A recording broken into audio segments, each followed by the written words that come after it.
En Afrique, le compte à rebours est lancé pour le développement du commerce intra-africain. La mise en œuvre du commerce préférentiel entre les pays signataires de l'accord sur la zone de libre-échange continentale africaine est devenue une réalité. L'Afrique du Sud a d'ailleurs, dans ce contexte, effectué sa première expédition de produits vers d'autres pays commerçants dans le cadre de l'accord le 15 février 2024. Outre l'Afrique du Sud, de nombreux autres pays africains comme le Kenya, la Tunisie, le Cameroun ou encore l'Égypte s'échangent déjà des produits dans le cadre de cette zone préférentielle. Tous les produits échangés dans ce cadre sont exemptés de taxes douanières.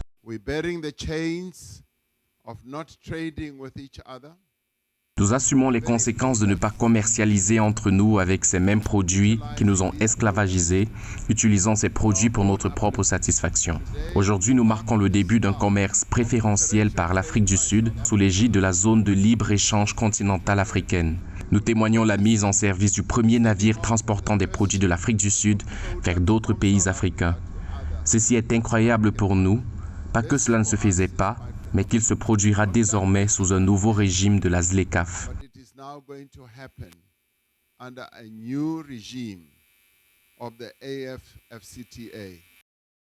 Alors que le thé représente la principale culture d'exportation au Kenya, une nouvelle relation commerciale entre ce pays d'Afrique de l'Est et l'Afrique du Sud va s'ouvrir dans le cadre de l'accord préférentiel ZLECAf. Selon les autorités kenyanes, le pays enverra bientôt du thé et du café en Afrique du Sud, alors que les échanges intra-africains ne représentent que 16% contre 63% en Europe, a déploré le président Cyril Ramaphosa.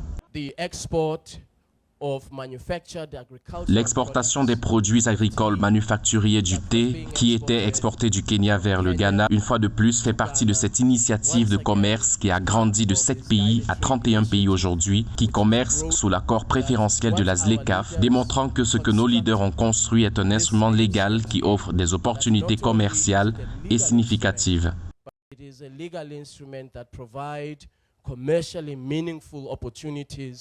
Selon le secrétariat de la zone de libre-échange continentale africaine, les produits destinés à être échangés dans le cadre de cette initiative comprennent les carreaux de céramique, les piles, le thé, le café, les produits carnés transformés, l'amidon de maïs, le sucre, les pâtes, le sirop de glucose, les fruits secs et la fibre de sisal, entre autres, conformément à l'axe mis par la ZLECAf sur le développement des chaînes de valeur.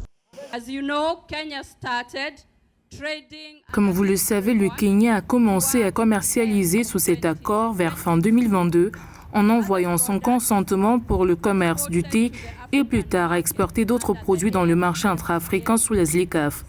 Depuis lors, un nombre important d'autres produits ont été exportés sous ce cadre.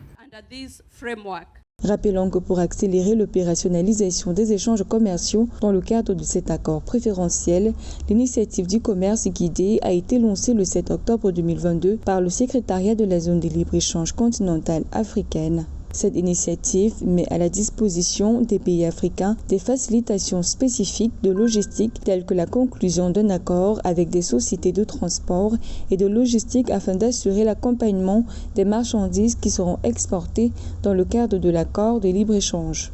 Le Cameroun, l'Égypte, le Ghana, le Kenya, l'île Maurice, le Rwanda, la Tanzanie et la Tunisie participent déjà à l'initiative de commerce guidé représentant 5 régions du continent.